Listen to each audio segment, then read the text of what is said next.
확실히 가속 페달을 끝까지 밟고 엔진 회전수를 끌어올리니까 훨씬 더 날카로운 사운드가 들립니다. 보통은 다운시프트 할 때 훨씬 더 큰 소리를 내주는데 다운시프트 때는 별 감흥이 없고 업시프트 할 때가 훨씬 더 사운드가 좋아요.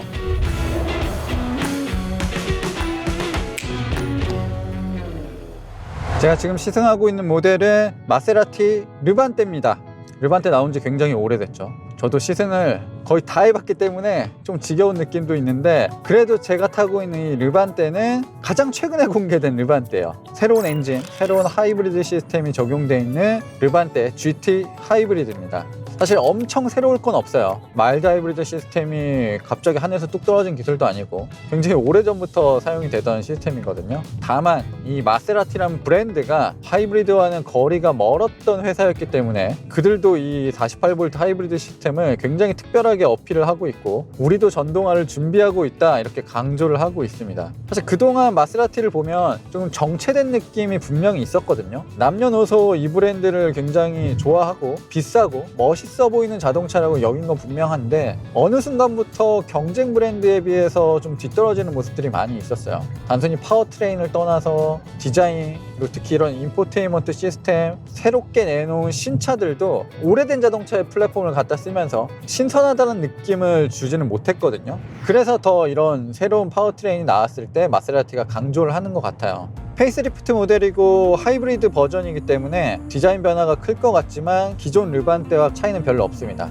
겉으로 봤을 때 가장 드러나는 부분들은 테일램프의 구성, 그리고 하이브리드 모델이기 때문에 곳곳에 파란 액센트가 더해졌어요. 휀더 부분의 3개 에어벤트에도 파란색으로 음영이 새겨져 있고, 그 위에는 이제 GT라고 레터링까지도 적용이 됐습니다.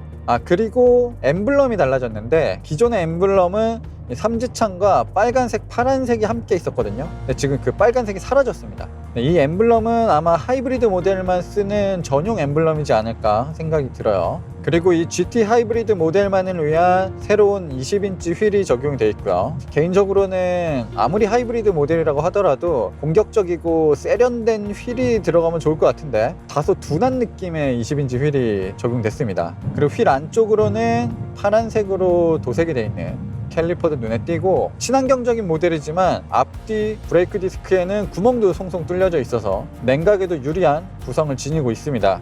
르반떼 모델 중에서도 성능에 특화되어 있는 모델은 뒷바퀴가 훨씬 더 넓거든요. 근데 지금 하이브리드 모델 같은 경우는 4륜구동도 쓰고 있고 300마력이 넘어가는 출력을 가지고 있지만 4바퀴 모두 동일한 사이즈의 타이어가 장착이 됐습니다. 그래서 외관 디자인은 자세히 살펴보면 달라진 부분들이 눈에 띄긴 하는데, 실내는 달라진 부분이 거의 없어요. 레이아웃도 그대로고 기존에 불편했던 것도 남아있고, 인포테인먼트 시스템이 완벽하게 달라지긴 했거든요. 훨씬 더 사용하기 쉽고 이제 애플 카플레이도 무선으로 연결이 되는데, 최근 출시되고 있는 다른 자동차들에 비해선 사이즈도 작은 편이고, 인포테인먼트 시스템이 달라지긴 했지만 실질적으로 이 안에서 할 수 있는 건 그렇게 많지가 않습니다. 사용하기 엄청 편안한 수준도 아니에요.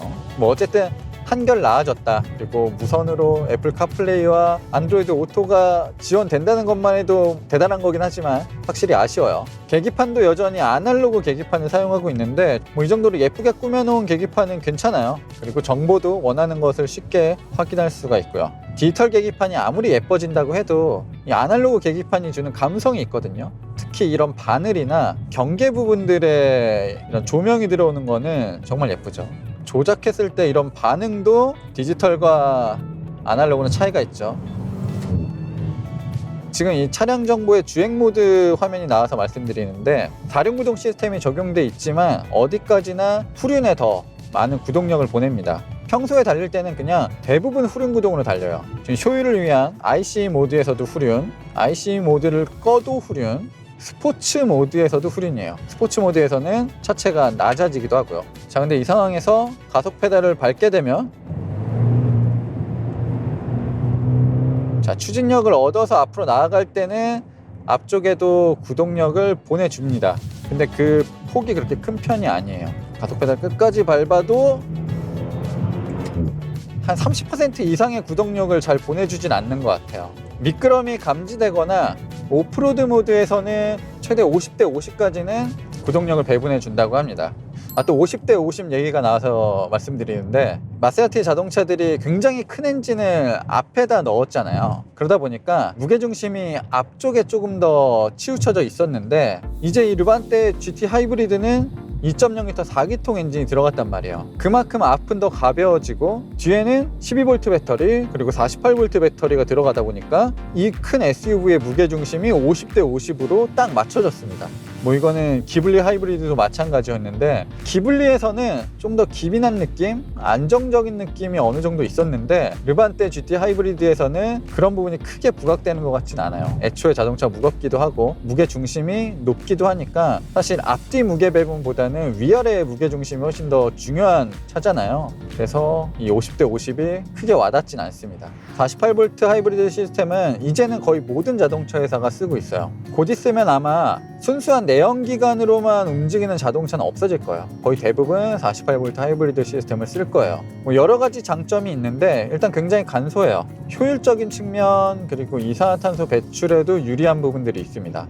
이게 뭐 여러 가지 상황이 있는데, 각 지역에서 이제 이산화탄소 배출량을 규제하기도 하고, 이거에 따른 페널티를 부과하기도 하고, 그리고 어쨌든 이런 럭셔리 브랜드 회사에게는 가장 떠오르는 시장은 또 중국이잖아요. 중국인들이 이 불을 과시하는 성향이 어느 정도 있기 때문에 중국 시장을 겨냥을 많이 하는데, 그래서 르반떼 하이브리드도 중국에서 맨 처음에 세계 최초로 공개가 됐어요. 근데 중국이 세금이 엄청나게 세요. 자동차 가격에 따라서 세금이 올라가기도 하고 배기량에 따라서 세금이 올라가기도 하거든요. 예를 들어 엔진이 굉장히 크고 가격이 비싼 뭐 페라리 같은 자동차들은 세금으로 거의 차 한 대 값을 더 내야 되는 경우도 있는 거예요. 그러다 보니까 자동차 제조사들도 세금을 조금 덜 내게 하기 위해서 배기량을 극적으로 낮추는 거죠. 불과 5년 전만 해도 마세라티가 4기통 엔진을 쓴다? 2.0 엔진을 쓴다는 건 정말 상상하기 어려웠거든요. 근데 지금은 쓰고 있잖아요. 그리고 우리가 아마 2.0L 4기통 엔진에 익숙해질 시점이면 배기량을 더 낮출 수도 있어요. 르반떼 1.5L 터보 들어가고 이럴 수도 있단 말이에요. 이 마일드 하이브리드 시스템도 굉장히 간소하고 가벼운 시스템이지만 출력에 분명 영향을 줍니다. 그리고 감속을 할 때는 회생제동 시스템으로 48V 배터리를 다시 충전하기도 하고요. 또 전기 모터가 발전을 대신 해주기 때문에 기존의 엔진에 걸렸던 부하가 조금 줄어들기도 해요. 그래서 엔진은 엔진대로 온전히 쓸 수 있으면서 전기 모터가 약간의 도움을 줘서 일반적인 4기통 2.0 엔진과는 분명히 다른 느낌을 보여줍니다. 특히나 전기 모터는 엔진과 별도로 동작을 하기 때문에 엔진이 최대 회전수에 가까워져서 살짝 출력이 줄어드는 구간에서도 전기 모터가 도움을 주고, 그리고 출발하는 과정에서 터보차저가 쌩쌩 돌아가기 전에도 전기 모터가 어느 정도 도움을 주기 때문에 터보렉도 느껴지지 않고, 그리고 피크 시점에서도 내가 예상했던 것보다 차가 조금 더 힘을 낼 수 있는 거예요. 자, 이렇게 엔진 크기로만 놓고 보면 좀 허약하게 느껴지기도 하고 비실비실하게 보이기도 하지만, 어쨌든 지금 이 하이브리드 시스템은 엔진과 함께 330마력의 최고 출력을 발휘합니다. 330마력이니까 2로 나누면 뭐 리터당 165마력을 내는 거예요. 물론 1마력당 무게비는 그리 높지 않겠지만 이 작은 엔진이 이 정도의 힘을 낸다는 건 주목할 부분이긴 하죠. 그래서 결과적으로는 기존의 3.0L 디젤 엔진보다 좀 더 우수한 반응과 강한 출력을 보여준다고 합니다. 그리고 엔진이 줄어들었지만 배기 사운드까지 작아진 건 아니거든요. 마세라티는 분명히 고집이 있는 게 배기 사운드를 아름답게 내기 위해서 사운드 제네레이터 이런 것들은 쓰지 않습니다. 고민을 조금 많이 했다고 해요. 어쨌든 6기통, 8기통과 4기통은 차이가 어마어마하게 나기 때문에 사운드 제네레이터에 대한 고민을 많이 했다고는 하는데, 결국에는 기존의 파이프를 어떻게 돌리느냐, 공명기를 어떻게 만지느냐, 이런 것들로 순수하게 접근을 해서 다른 모델과 마찬가지로 예쁜 소리를 들려줍니다. 그리고 하이브리드 모델이지만 주행 모드에 따라서 소리가 바뀌는 가변 배기 플랩도 적용이 되어 있고요. 근데 소리는 분명 예쁘긴 한데 데시벨은 확실히 작아진 것 같긴 해요. 그래도 이 마세라티 타보면 단순히 배기 사운드만 딱 증폭되는 게 아니라 엔진 소리와 배기 소리가 굉장히 적절하게 잘 블렌딩이 돼 있거든요. 확실히 가속 페달을 끝까지 밟고 엔진 회전수를 끌어올리니까 훨씬 더 날카로운 사운드가 들립니다.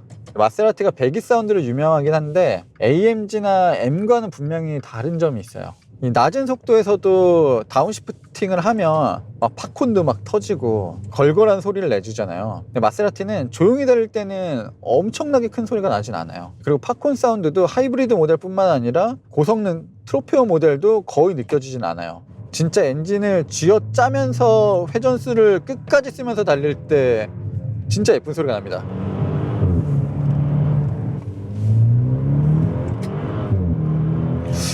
딱 5000rpm 넘어갔을 때부터의 사운드가 정말 매력적이에요.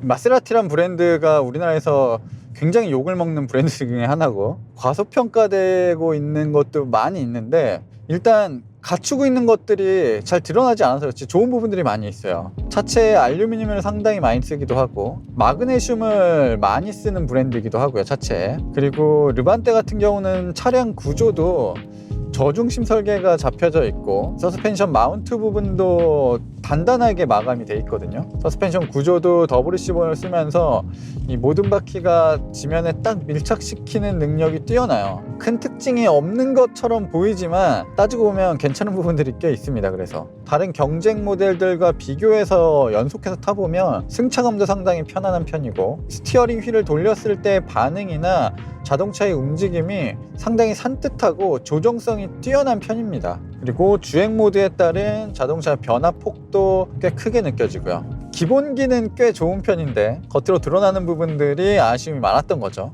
뭐랄까 요즘 나온 자동차인데 스마트폰 무선 충전 시스템도 없고, 그리고 대시보드도 넣을 수 있는 게 뭐 없고, 높이도 너무 낮고, 오토홀드도 없고, 독특한 이런 분위기가 있습니다. 마세라티를 진짜 경험해보지 못한 분들은 뭐 승차감을 모를 거 아니에요. 그 조정성을 모를 거 아니에요. 그냥 겉으로 보이는 것만 봤을 때 뭔가 후져 보이잖아요.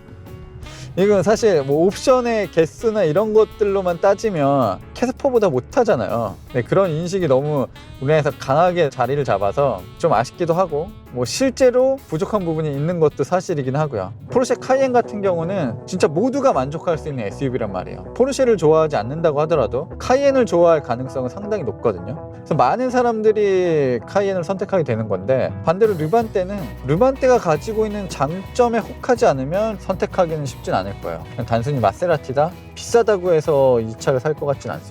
근데 앞으로 나올 모델들이 여러 가지 단점도 보완하고 조금 더 보편 타당해진다면 지금보다는 훨씬 더 거의 뭐 카이엔에 근접할 수 있을 정도로 어느 정도 비빌 수 있을 정도의 인기를 얻지 않을까, 뭐 이렇게 생각을 해봅니다. 자, 오늘 1억 1,800만 원짜리 르반떼를 경험했습니다. 그런 얘기가 있거든요. 진짜 돈 많은 사람 아니면 르반떼 못 탄다고. 뭔가 이 차를 타면 타기 전 과정이 훨씬 더 모험일 것 같아요. 어쨌든 뭐 변화하고 있는 마세라티 그리고 르반떼를 확인할 수 있었던 시승이었습니다. 전 지금까지 오토리프 김상영이었고요. 다음에 더 흥미로운 자동차로 찾아뵙도록 하겠습니다.